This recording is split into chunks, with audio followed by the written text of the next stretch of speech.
Welcome everyone to the Dreambuildrs podcast. I am super excited for the upcoming interview. Our guest is none other than Reece Backhouse. Now, Reece is a discovery coach, and we will be diving into his transformational journey to really understand how you can align more with your purpose and also to understand what discovery actually means and how to re-energize your own discovery to live a fulfilling life. Now, I'm very excited to be talking to him, to this change maker and also a friend of mine, Reece Backhouse. Welcome, man. Hey Jochem, thanks for having me. Nice to be back with the Dreambuildrs. How are you doing? Yeah, good, going good. Enjoying the new, let's say, relaxed pace of life, I guess, at the moment with this lockdown. Yeah, making the most of a new opportunity, I guess. Exactly. So What is yeah, your biggest insight so far from the last couple of weeks that we have been spending in this lockdown? actually, I was thinking about this the other day. One of the things that really struck to mind was there's a strikingly big difference between being busy and being productive. Hmm. And like I just mentioned, the new kind of slower, relaxed pace of life, I'm really enjoying it. But I don't feel like I'm any less productive. So that's something really eye-opening to realize that before, when I consider myself quite busy, I think a lot of that was artificial and Hmm. being confined to the space of your own home and restricted outside time has made me really appreciate more of what I'm spending my time on and differentiating between being busy or being productive. So it's been quite a productive few weeks for me so far. Well, that's cool, man. Because I can imagine I've been talking to a lot of people and they are always worrying that now they spend more time at home, how they can deal with their time and be more productive, right? Yeah, So yeah, that's a common factor among many of us.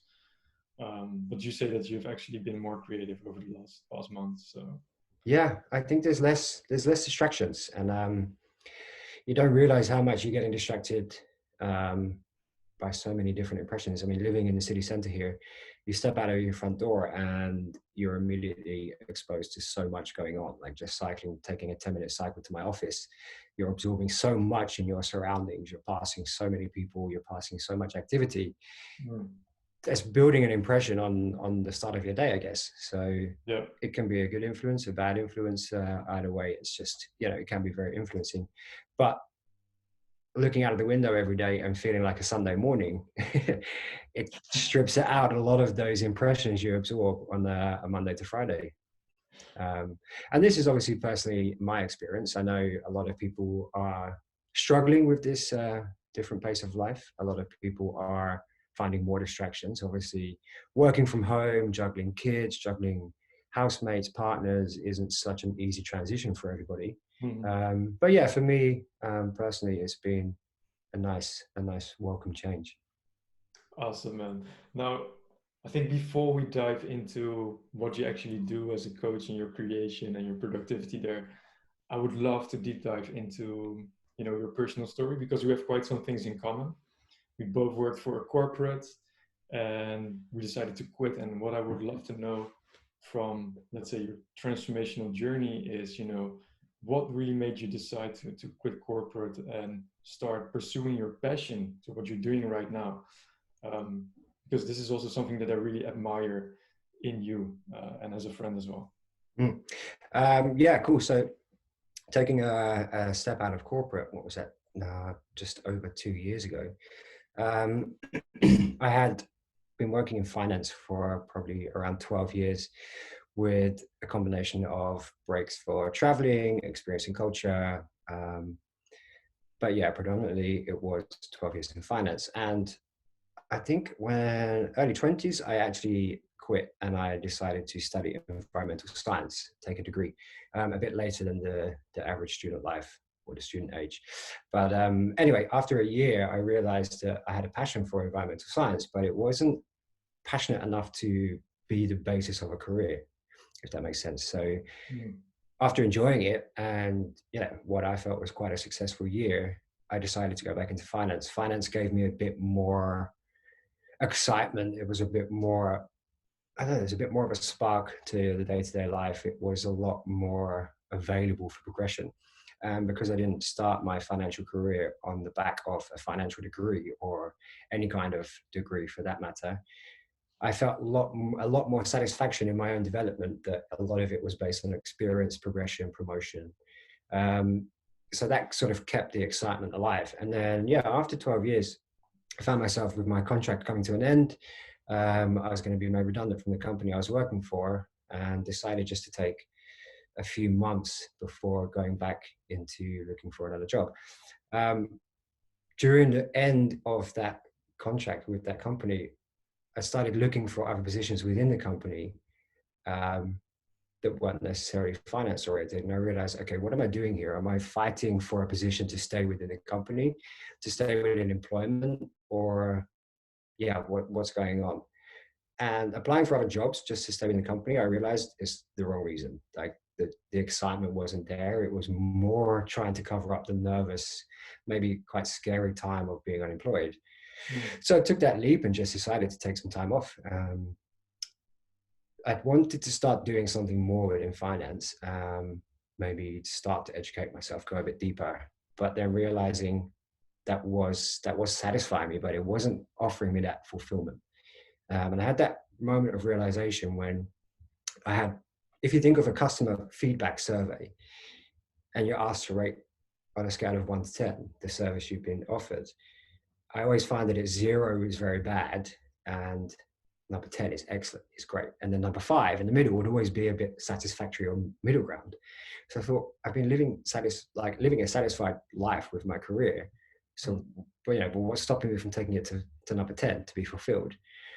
So through a lot of searching for myself, what gives me, what provides passion and what gives me excitement. And it wasn't any longer finance, and it was much more working with people and helping people to help themselves. So, find myself in a position with connections of, development, helping people at a bit more of a deeper level than advice. So, yeah, that's how I ended up in coaching, in a long story short. It was just that realization that finance wasn't fulfilling me. It had done in the past, taking the step out of environmental science to go back into finance. That's where there was peak fulfillment, and that excitement of promotion and progression and new companies and new jobs. It just kind of wore thin. And this is when I decided it wasn't going to be what I wanted to finish my career in. And when I think about finishing my career at around the age of 30, that's a long time to be focusing on finishing. And why not start something new? Why can't this be the beginning? Yeah. What I like about this story is that you're talking about the difference between having between satisfaction and having a full fulfillment is where you were talking about, and what it does to you. I would love to touch upon that later. But you also mentioned that once you were, let's say, still in your corporate job, you took some time off. Now, I know that you have been traveling, right, and doing some other things. What is it about this experience that you truly, truly loved? What I loved about it is experience new culture. That's one of the things that in any kind of aspect or any kind of industry, I think there's always culture to be sought out. And taking time out of your everyday life and your normal focus opens you up to so much more about yourself and about others, and on a much more connection-based, culture-based level. So for me, one of the most important things about taking time off is how can you enrich yourself with new things when you're not 40 hours a week focused on working for another company. So that when you don't have that 40-hour week focus on going to work, you kind of have more space to open up to yourself and others. Mm-hmm. And that's how real connections are made, discovery around culture, discovery around people, discovery about so many things, when you're not so fixated on one part of your life. I think when I was stuck in this kind of corporate routine of working Monday to Friday, 9 to 5, you kind of feel like after that you deserve a break from everything, because you've been so focused that you seek for things that would give you a break from what you're doing, as opposed to enriching what you're not doing. Mm-hmm. So yeah, you socialize with friends, you sit on the couch watching TV, you do all these things more from a distraction point of view than an enriching and fulfilling point of view. And that's what I realized I was doing. So yeah, breaks for travel makes me come back with so much more energy, because you feel you filled yourself up with so much more life around other people, other places, other countries, new cultures. That's what I want to be full with. And then you don't feel like you need to take a break from that. Yeah, yeah, yeah. Cool, man. I really like it that you talk about openness and how you can be more open to yourself. And I would love to touch upon what actually discovery means to you, because that probably also has to mean something with being open to yourself. Can you explain more what you maybe do in coaching? Yeah. It's funny when you say like I'm being open or sort of closed off. It makes me realize to be open is so much more of a natural way for us to be, or for me to be. To be open is just you being naturally you. And closing yourself off, I feel like it takes much more energy. It takes more energy to close yourself off from showing who you really are or being who you are. So, you know, a kind of metaphor for this would be, imagine like a big reservoir, a big body of water that's being held back by a dam or floodgates. There's so much pressure and so much energy being held behind keeping that water in place and holding it back, that if you release that and let the water flow in its natural state, open that dam, open those gates, it's a much easier flow of life. It's how it's meant to be. So being much more open with yourself is, let's say, less of an energy burner than not being yourself. You're hiding yourself, you're holding yourself back, which takes a lot more energy. You've got to be much more conscious of holding yourself back than you have of letting yourself be open and be free. So that's one of the main things that I work with a lot of clients, is how to discover what is their natural being, what is their openness, because they're so used to, you know, burning this energy and living life holding themselves back and not showing their true potential and showing who they truly are, that it becomes this life of satisfaction because it's capable, it's okay to do that. Whereas, you know, open those gates and let yourself flow naturally, be much more open, it's showing a whole different level of who you are, a whole different level of satisfaction, and it takes it right up to fulfillment. Yeah, yeah, yeah. Now, I love the fact that you're, talking about opening, the gates. And I can imagine that people are thinking like, okay, I totally align with that concept, but how do we actually, take the action or have the courage to really open up those gates? Because it's quite a theoretical concept, but how can we actually take action to start doing that? Yeah. And for you, that meant quitting your job and starting to immerse yourself into the coaching business, into personal development. Can you tell me a bit more about that journey there, from just stopping to starting to pursue something new? I mean, obviously, you should have had some hurdles on your way as well, right? Yeah. I mean, the hurdles were like a whole mixture of doubt, fear.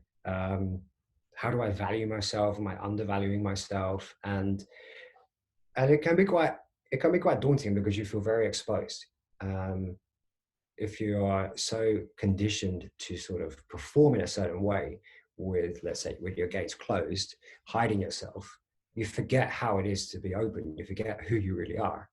And it's all a learning process. It's all taking step by step. You know, what is the first hurdle? What are you challenged with? How do you overcome that? So trying to go back to who you really are, or not going back to who you are, sorry, that's not the right way to say it. It's like exposing who you really are. You've got to sort of work backwards and realize, okay, when did you start to sort of close that part off? How far back do we need to go to realize, okay, that's when I started to close up from my true potential, my true being. And you can maybe find reasons where you felt rejection, you got knocked back, or you didn't quite feel how you expected it to feel. So you're a bit more cautious about doing it again another time. It might happen again, so you're even more cautious. So that's why I say it's so important to focus on discovery, because you're rediscovering. If you go back to, it's not necessarily about going back to your childhood, but if you think when you're a child or you're a young adult, a lot of things in life are there to be discovered. Everything's discoverable. You're discovering a lot about yourself. And that's how you're really forming who you truly are. Comes to a certain point when, your career is set in place, your life plan is kind of set in place, and you're a bit more stable on this path, at this journey. And things aren't discoverable anymore because you've discovered what you think is everything available to discover. So it's going back to that point. When did you stop discovering? And why did you stop discovering what is new and what is exciting? Yeah. Very powerful. I like the fact that, you were talking about kids, and, kids in general are always so much more playful and so much more in the discovery of, Yeah, discovery things in general yeah, about themselves and about the environment.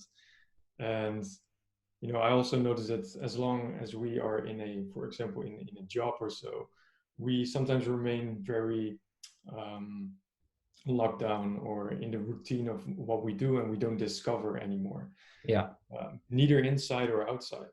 And I think both of these processes are super, super important. yeah. And that's why, things for me, traveling, experiencing new cultures, doing new things, it's discovering. It's not, it's an element of escape for sure, because you're escaping your every sort of everyday routine. But if you think, when you're younger and everything's discoverable, you do it because it's fun and it's exciting. It's not about doing it to switch off from something. So traveling and culture and self-discovery, that's where it becomes exciting again, because it's all new and it's exciting. You Yeah, don't do it to shut off, you do it because it's exciting. yeah, yeah, yeah. And I would love to talk about, because some months ago you came as a speaker to one of my events, right? Yes.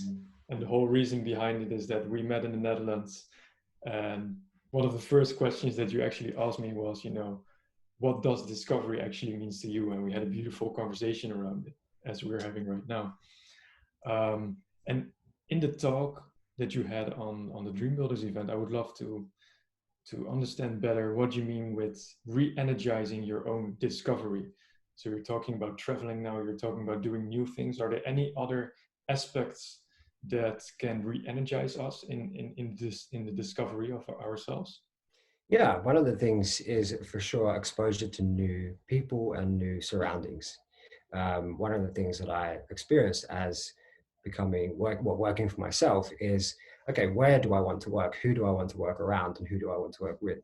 So I'm discovering a whole new area of people and new networks, and exactly how we met, meeting new people, because working by yourself, you don't have your colleagues sitting by you. So discovering, okay, who do I want to place myself around? Whose energy do I want to mix up with? Who do I want to be in the company of? Is again something new to discover, because day one of your new job in an office, you kind of assigned a desk, assigned, people sitting around you. That's it. You make the most of it. Now I'm in a position to choose, who do I want to position myself with. So one of the first things I did was, a lot of these networking events, who's potential collaborative material, who do I bounce ideas around with, who can I bond with, and who can I share energy with. Hmm. And if you asked me 2 years ago, well, who is that person, who are those people, and where are those places, I don't know. So it's there to be discovered. So it's about putting yourself out there and finding out what sparks you. It's kind of like a process of elimination. It's not always going to be working out. It's not always going to be meeting people that you want to collaborate with. It's not always going to be meeting people that you want to share energy with and sit in a workspace with. But Mhm. it's still as exciting to find out that that's not for you as it is for you. Yeah, powerful, man, Mm. powerful. I love that. Mm. Now, as you were starting your coaching business, you're now helping other people in their growth journeys. I would love to know how you basically started, because starting from scratch, many people might have the feeling or the pressure to have everything ready at the first moment in time, from their website to their marketing to their social media. I mean, how do you avoid that from yourself, right? Having everything ready, let's say. Mm. Yeah, I was kind of a sucker for this at the beginning, because I think it's about, it's a very cliche of, I'm a perfectionist, or, the downside is I want everything to be perfect and everything to be, ready and right. And actually, I'm not a perfectionist, but what I really want things to do is resonate with me. So it doesn't need to be perfect, but does it match? Does it fit? Does it feel right? So yeah, a good example would be my website.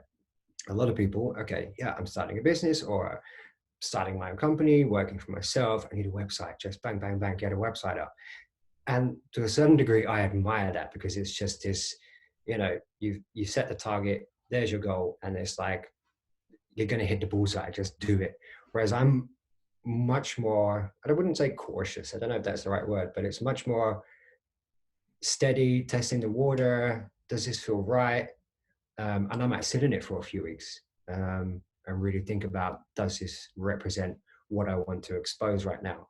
So yeah, my website took quite a long time to really release. A lot of people would say like, yeah, just release it, just put something out there. People need to know what you're doing. And I was like, that's exactly it. They need to know what I'm doing. And if I can't express that properly, then it's not going to give them any knowledge of what I'm doing. So sure, I can create a landing page. I can make it look really pretty. I could pay someone to know, really design it nicely and get some really good imagery and text on there. But if it's not a true representation of what I want it to be, then for me, it's kind of redundant. So that's the process that I take is, okay, it doesn't need to be perfect. I don't need to look like the expert because I'm new into the business. Who's to judge if I'm an expert or not? But it does have to fit the values that I'm trying to express and the energy I want people to read from me. So that's where it can be a bit of a slow starter. But if it's a slow starter to get to where you want to be, then is it slow? Yeah, yeah. I know you use the term "be cool with being a beginner," and as long as you're, let's say, expressing your authentic self, I think you can really connect with other people or with your clients, right? Yeah. Yeah, you really need to be cool with being a beginner because it's a process it's a part of the stages you need to go through. Everybody's going to be a beginner at something new. So if you're not cool with being a beginner, you're not going to be cool with being intermediate. And then you're not going to be equipped to be expert. So another, another metaphor, let's look at skiing. Yeah. I remember when I first started skiing and taking lessons, I didn't like being a beginner because it was so restrictive in a sense that I had to take lessons and I had to follow the other kids down the hill and the instructor. I didn't like that. So I would kind of find myself waiting till the go at the end and just skiing off by myself. But then I would fall down and I would crash. So, I wasn't cool with being a beginner, but being cool with a beginner and learning that it's a process made me much better intermediate. And then from there, I can start working on myself and becoming an expert. And obviously by no means am I an expert at skiing, but it's just that process. And not being cool with being a beginner is never going to take you to any higher level. So you might make mistakes, you might get it wrong, but as long as it resonates with what you're trying to express as a beginner, let it be the foundations to become better. Yeah, I like that. Now, how do we push through as a beginner through all these limitations and barriers that we have on our path? How can we play with that? Can you give an example of how you did that in your coaching business from the start? I guess it's a lot about practice and practice and experience, because for me, it wasn't necessarily about practicing being a coach, because you're working with clients and it can be a very sensitive sort of topic that you're working with, but it's just being the best coach that I can be for them. And by consistently being the best coach that I can be, I'm getting more experience and I'm getting much more comfortable with myself as a coach. Yeah, I really like that. So it's really about putting yourself out there, no matter what, your authentic self, being vulnerable, learn your lessons, pilot, experiment, and see what works and learn on the way. Yeah. That's really, really powerful. And then Yeah. you become comfortable in your own, let's say, new self, which Yeah. you already are. Yeah. And one of the big misconceptions I feel with a lot of people is putting yourself out there is quite a big, grand, area of vulnerability. It's a big exposure, because for me, I used to feel like putting yourself out there is like standing up fully unequipped in front of thousands of people. That is what for me felt like putting yourself out there. But if you realize actually putting yourself out there is just taking one step in a new direction, I could just put myself in front of one person or two people or a small crowd in a networking event. That's still putting yourself out there, because again, it's showing your true self and being much more open. It doesn't mean going full speed and jumping right to the end and exposing yourself in front of, like I just said, a massive crowd. Putting yourself out there can be as big or little as you want it to be. But as long as you're putting yourself somewhere, it's it's going in the right direction. Yeah. Really loops back to what you were saying in the beginning as well. just to take the action steps and really feel like what matters for you, to take the action steps to where you feel like there's the right energy to connect with other people as well. Yeah. Whether it is on events that you visit, or whether it is through coaching, or whether it is through a mastermind, or maybe through workshops, or even traveling, right? Yeah. So do the things that really care Yeah. Yeah. to you. Put yourself out as much as you want to put yourself out. Yeah. It doesn't have to be anyone else's idea of putting yourself out there. You know, you're not living somebody else's vulnerability, you're living your own. And if you feel vulnerable, like going in front of one person, two people, or 10,000 people, it's still coming into terms with that feeling of vulnerability. And that is putting yourself out there. Yeah. Man, Reece, I would love to know more about, what you're going to do in the future. You as a discovery coach, what is your mission? Like, what do you want to carry out to the world? At the moment, it's just, for me, it seems very simple, and it's just helping people one by one with a coaching journey of discovery, self-development, and growth. Again, let's go back a few minutes ago. We were talking about being cool with being a beginner. This is me still being cool with being a beginner 2 years in. I've been through phases of having big grand plans of how I want my business to look like. I want to be speaking at events. I want to be working with groups. I want to be running workshops. I want to be going international. I want to have global networking communities. And I think, okay, hold on. Are these just ideas, or is this what I feel like I should be doing as a solo worker, an entrepreneur? Yeah. And I think, go back to the core value of what I wanted to do, why I enjoy coaching, is helping people. So for me, the future right now just is fixed at, let me just help people. And I say help people, but it's really helping people to help themselves and showing them a path of discovery, rediscovery, and re-energizing that self-discovery. So yeah, for sure, there's bigger plans for the future, but nothing concrete and nothing that I'm actually working towards, because at the moment it's really sticking to this phase of my business and being a coach. Collaborations for sure, because I like working with people, how we're doing now and how we discuss both of our businesses with each other. But the bigger picture is a blank canvas right now. At the moment, it's very much focusing one-on-one and giving my attention, my energy to those people, undisputedly. During those sessions, I'm 100% there. Man, what I truly admire in you is that, regardless of your whole journey that you had, you're still very much committed to helping people out there and really aligning them more with who they are, with their true selves. That's what I truly like about you. And I would love to ask you, is there anything else that you have on your mind right now that you still want to share here? I guess the whole purpose behind this is I've experienced myself going from satisfaction to fulfillment. And it's such an eye-opening, people say eye-opening experience. I think it's more eye-opening and stars and, everything sparkling and everything becoming bigger, eye-opening, to take that level of satisfaction to fulfillment. And it's something that felt so great that I really want everyone to experience it. Everyone that I come into contact with as a coach, that would be my goal for them, is to experience that fulfillment. And like you say, I like that word mind clutter. Let's clear all that out and give that to people. Let them have it for themselves. Let them gift it to themselves. Absolutely, man. I really love that. And I really want to thank you for this beautiful conversation that we had right now. Yeah, you too. Thanks for having me on. I'm also forever grateful that you were traveling from the Netherlands to Portugal, come and speak on on inspirational talks and networking. It was really an amazing experience, and here again right now. Maybe as a final note, where can people find you? My website is theculturetect.nl. My social media handles are also theculturetect.nl. Or you can just find me with my name, Reece Backhouse, and on LinkedIn. I'm open to anyone reaching out via any means of communication, and I would love to hear from anybody that's more interested to hear more about discovery coaching. Awesome, man. I'll make sure that all of this is dropped down in the comments below. And I would love to thank you for your time, also, and for everything that you've been saying here. I think I really like to learn with you. And I wish you a lot of energy for Yeah, everything that you thanks. will be doing in the future.